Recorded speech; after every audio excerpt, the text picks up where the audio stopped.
Hey, welcome back to my channel, and today I'm showing you my 2022 reading journal, and we're going to set up a spread together today as well. So let's just hop right on into it. Welcome to Riley's Library's 2022 reading journal. Starting off, here's my beginning spread. It's just for some inspiration and to be cute.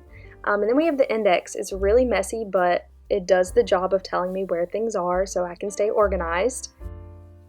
Then we have 22 books to read in 2022. I've printed out the cute little book covers and check mark and star them so I know what I rated them as well.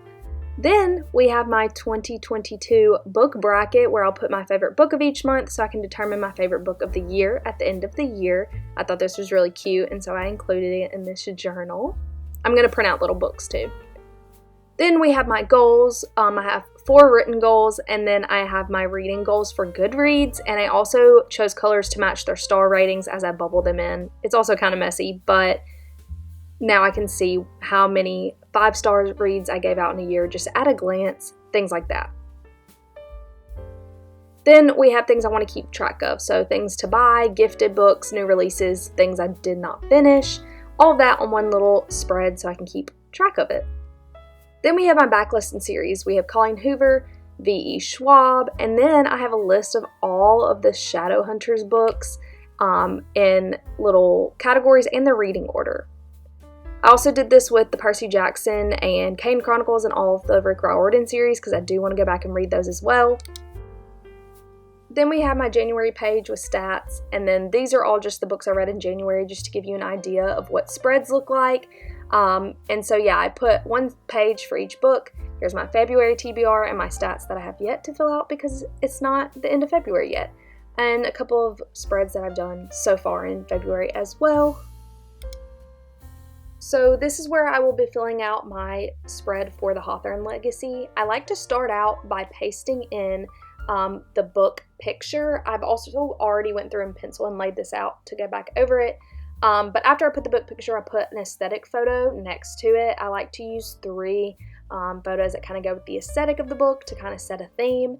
And then I'm going to go in with my Micron 0.45 millimeter pen, and I'm going to write out the title of the book at the very top. I know you can't see it, but I do move it. And then I go in and write in with my calligraphy pen the name of the author. And then I go back in with my Micron. I use it the same one for everything, and I add in my rating. So I rated this 4 stars, and so I'm going to fill in 4 little stars, and I write out stars next to it, just so I can see what I rated it right at the very top. And I'm going to add some color as well. I always do this with a color that matches the book color scheme as well.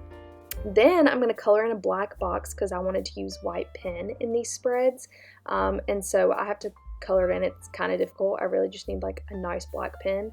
And this is for my genre. So I like to write in the genre so I can see what types of books I'm reading, and it helps me at the end fill in what kind of genres I'm reading on my stats page. And this is what I do with white pen, and I think it's pretty cute and I enjoy it a lot. So this is where I add my start and end dates. I like to see, 1, how long it took me to read a book and when I started it and when I finished it within a month. I have yet to journal a book in which I started in 1 month and finished it in the next, so I haven't gotten to that problem yet, but I do like to put the start and end points in. And then once I do that, I'm going to fill in the genre with a color. I will also be using this color to write in the page numbers, which is what I'm going to start to kind of set up next. I like to just do all the words first and then go back and fill in my information. So I'm going to write down pages, because underneath that I'll put the number of pages. I do like to keep track of that and then see how many pages total I've read at the end of the month. So I just go back through these and add them all together, and that's really nice. And then I'm going to draw some little quotation marks for my quote box. I think it's pretty cute and I like it. And so I put a little box so I can pick my favorite quote from the book, and I can put that in as well.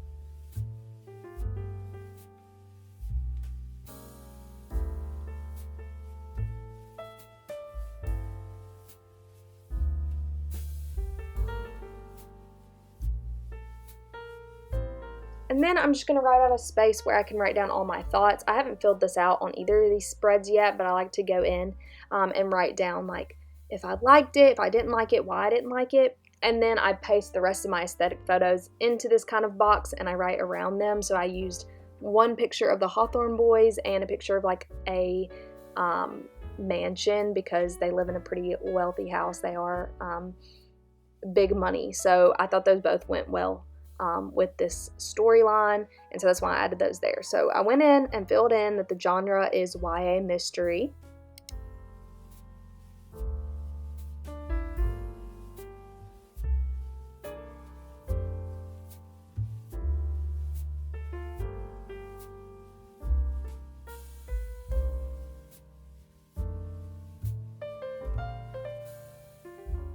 So I fill in my dates. I read this from the 15th of February to I think the 17th.